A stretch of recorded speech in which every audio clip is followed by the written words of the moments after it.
Greetings from NAFSA 2018. This is Up Close with Bill Nye. I'm Joel Gallegos, a member of NAFSA's Board of Directors and Assistant Provost for International Programs at the University of North Carolina at Charlotte. As a scientist, author, and inventor, Bill Nye continues his mission to help people everywhere understand and value the importance of science in our world. A widely recognized and respected advocate for science, Nye is best known for his popular PBS television series, Bill Nye the Science Guy, which became one of the most watched educational shows in the United States. Currently, he hosts Bill Nye Saves the World on Netflix, an original series focusing on exploring scientific issues that touch all of our lives. Mr. Nye also serves as the Chief Executive Officer of the Planetary Society, a non-for-profit organization focused on space education and exploration. It's a pleasure to speak with you. It's so good to be here. We're delighted to have you with us. So good to be had. So, Mr. Nye, you've been an advocate for science education throughout your entire career. But while you focused at the start about getting our younger generations excited about science, you now focus on reminding we adults, the importance of science in our lives. And so are you surprised by that shift? I'm not surprised that the troubling thing, let me put it this way. There are people running around today thinking that the earth might be flat. That is pretty frustrating. I mean, the clothes we're wearing, the clothes any of the viewers are wearing, came from another continent in general. You might have Indian cotton on, you might have New Zealand wool woven in China. Okay. All this is possible because our ancestors figured out how to navigate on the trackless ocean because they realized we live on a ball. And yet, it's a large enough movement that I'm even talking about it, that the earth might be flat. And then I did, the Science Guy shows back in the 1990s. My first kid's book, 1993, has a little demonstration about the greenhouse effect. 1993, carbon dioxide and especially water vapor. And we've hardly done anything about climate change in the last 25 years. So the word surprise, let's go frustrated, redoubling my efforts.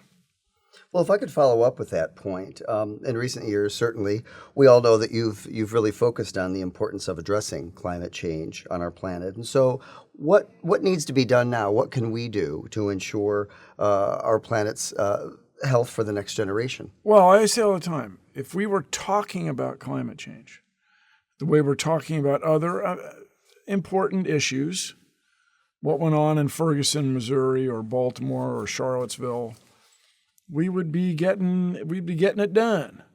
And in the background, people are working to solve these problems, renewable energy. Iowa gets 25% of its electricity from the wind, and that's competing head-to-head with traditional fossil fuels. People are driving electric cars and embracing them, and electric vehicles are competitive now. By that, I mean mainstream manufacturers are making electric vehicles. There's an airline here in the States that brags it uses some fraction of renewably produced jet fuel from algae. Okay, so we're chipping away in the background, but it's nothing like the effort I think that we could and we'd be a lot better off should apply to this problem. Yes. So your organization, the Planetary Society, advocates for space education and exploration. So why is space exploration so important for today's global citizens? Well, for everybody, we rely on space assets, as they're called. Weather reports, communications, transmission of information, bank records, whatever the heck it might be. That's and this other mythic thing in the military that calls situational awareness. We used to call it spying, but situational awareness. That's all space stuff. But the extraordinary things, if you walk down the street and talk to somebody, what do you wonder about? Everybody wonders if they're aliens. Are there aliens on another world in the distant part of the cosmos? And if you want to answer a question like that, you have to explore space. Now, people throw around numbers as to the value of space. We're here in the United States, where NASA, National Aeronautics and Space Administration, is the world's largest space agency by long tradition, by quite a margin. The investment in space, people will say, is worth about $1 spent in space is worth about $4.50 to the economy. The only thing really competitive with it is a highway to a new mercantile zone. That might be $5. You put in $1 to build a highway, you get $5 worth of economy out of it, maybe. But the technology that derives from space is extraordinary. We wouldn't have the internet without NASA, for example, or without something like it. And the other thing for me, fundamental thing, if we were to find evidence of life on another world, it would change the course of human history. It would be akin to the discoveries of Galileo or Copernicus or something. This profound view or understanding of your place in the cosmos. And the second very real thing, and I'm not kidding, is you don't want the Earth to get hit with an asteroid. This would be a catastrophe. You certainly would not. Very, very, very low probability event. Very, very high consequence. And we are, as far as anybody knows, the first generation of living things that could address this issue, could nudge an asteroid before it crossed the Earth's orbit when we're there. And so this is what the Planetary Society works on. Just looking for life, wanting to not get hit with an asteroid, avoiding, people use the word mitigation. It's not much of a word for this, I don't think. How do you mitigate global catastrophe? Let's just stop global catastrophe. And then, as I say all the time, if you want to do something about space, if you want to support a spacecraft, if you want to learn more about space and how we explore it, or if you want to advocate for your particular thing in space policy, the Planetary Society is for you. Well, I recall reading in Everything All at Once, and in the area. Oh, you read my book. In the area around the Planetary Society, you mentioned that space exploration by nature is global. And as I think about the context of this week's conference and global educators from around the world coming together to embrace and celebrate the ways in which we can support mobility of students, faculty, and researchers around the world, it certainly aligns with the. So I say all the time, space exploration brings out the best in us. By us, I mean citizens of the world. People work together to solve problems that have never been solved before, and that's priceless. Now, when it comes to education, there's two closely related but separate ideas that I think are very important. First of all, we all accept that you can travel anywhere. Now, we all get on an airplane, go anywhere. I have Australian friends, and they just, oh yeah, it's an 18-hour plane ride, mate. That's how we roll. I mean, that's what we got to do. I'm on my way to Paris in about 4 hours. Yeah, you're going to go to Paris, and you're going to get there, and there'll be enough English-speaking people. You'll do some French. You'll get by. Do you speak French well? I do. Oh God, I'm sorry. I'm envious. I barely. Anyway. You'll be able to embrace your colleagues, do some things, come back, all in very reasonable time because of our ability to fly these planes around, which depend on global positioning systems and so on. And then the other thing, you can get on the internet, talk to everybody, just almost effortlessly. And then, in the coming years, people will be able to cooperate much more easily electronically because of space exploration, because of space assets and all that it derives. And then as we learn more about the cosmos, it affects everybody in the world. Everybody knows the Earth is a sphere, right? Everybody knows that. Seen the pictures, right? Or a geoid, very close to a sphere, yeah. In terms of that collaboration, at our conference this year, we have a program focused on the STEM field, specifically on rethinking our approaches to 21st century global challenges. How can we as educators and our students rethink our approach, solving today's biggest problems, especially when working with international colleagues and partners who often share different viewpoints, perspectives, or political perspectives? Well, people whose perspectives are different from yours are wrong, right? Right? No, I'm kidding. That's an irony. No, here's the difference now between learning and educating and cooperating today than when I was growing up. When I was growing up, it was very important to learn how to find information. You went to the library, learned to use a card catalog, and looked for reliable sources of information. You were required to have, pick a number, 4 or 5 independent sources for anything you wanted to assert in a paper you were writing or what have you.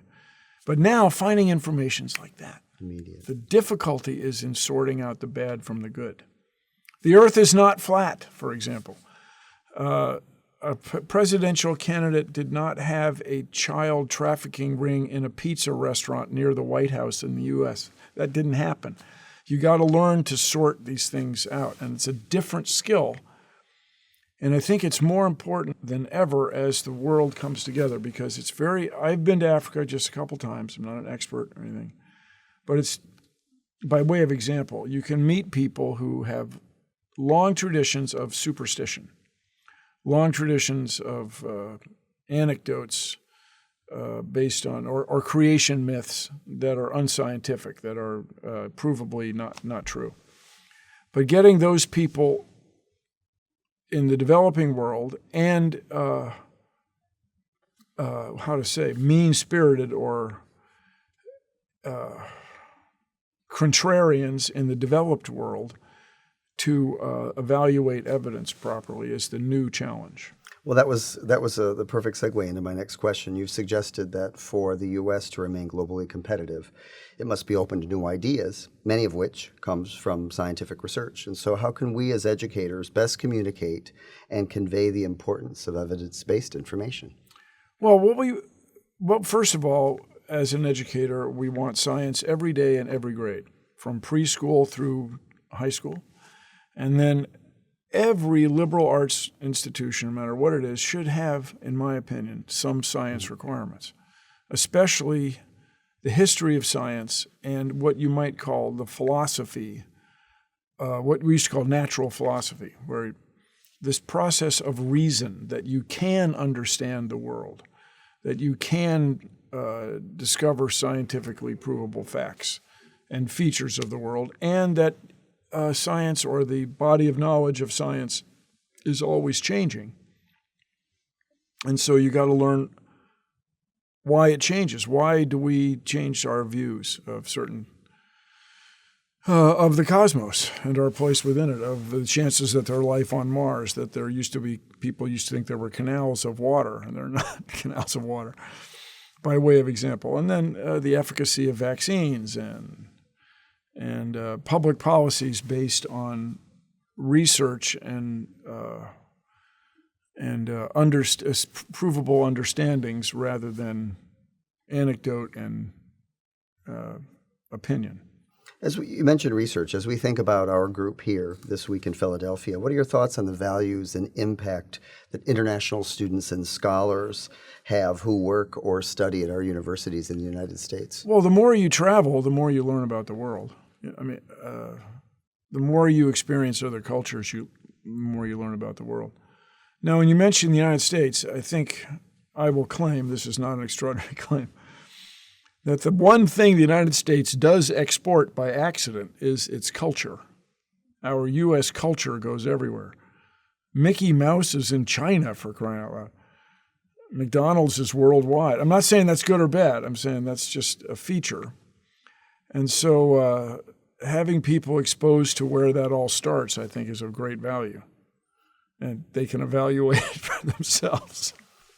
Well, and for those individuals going back to their home countries after having spent a considerable amount of time here through a degree or through short-term study, they certainly serve as goodwill ambassadors for those who meet fellow Americans. Let's hope it's goodwill. Let's hope. As a citizen of the world, I hope it's goodwill. Well, you know, our conference is focused on increasing opportunities for international education and exchange for all students, regardless of backgrounds or academic or career goals. And so, why do you see this as the benefit? So, beyond getting to know one another, what are some of the more intrinsic benefits of this international education exchange that we work so hard on? I'd ask you, but it seems to me when you meet people that raised in a different culture, you get a different perspective. You know, that a key idea, I think, in let's call it global peace, a key idea in reducing the inefficiency of wars, let's say. How about reducing conflict? Or maybe that's the best term, is empathy, your ability to understand the other person's point of view. And I think that's priceless. When you understand the other person's point of view, his or her culture, you just get a different perspective on your point of view and your culture and what you think is good or bad. But the main thing is, I think it, as I say, it leads to empathy and that reduces conflict. And I gotta feel along that line, the more you engage economically, the more trade you do with another culture, a culture you might have had an opinion about that was not so good, or an opinion that was especially good. When you're doing business with somebody, you're just much less likely to get in conflict with them. By conflict, I mean military, catastrophic conflict. Certainly, certainly. So, what strategies can we as international education professionals employ to better support our students focused on science study? Well, just the process of science. We want everybody to have this understanding of how we know what we know. And by we, I mean humankind. How humankind, you look at everything in this room, we're on electronic recording media, for crying out loud. None of this would be possible without science. There used to be 1.5 billion people in the world. Now there's 7.5, almost 7.5. And we feed everybody because of improvements in agriculture, which are science. Water treatment, the list goes on. Yeah. That's right. And the key, really, to addressing it's sort of the biggest, if you could do one thing in the giant, biggest picture of doing a thing, it's raising the standard of living of girls and women. When girls and women have a higher quality of life, their kids have a higher quality of life. And then everybody's life improves around the world. It's good. It is indeed. But it's a hard thing to do. But the key to it is education. So our conference theme this year is Diverse Voices, Shared Commitment. What does that mean to you?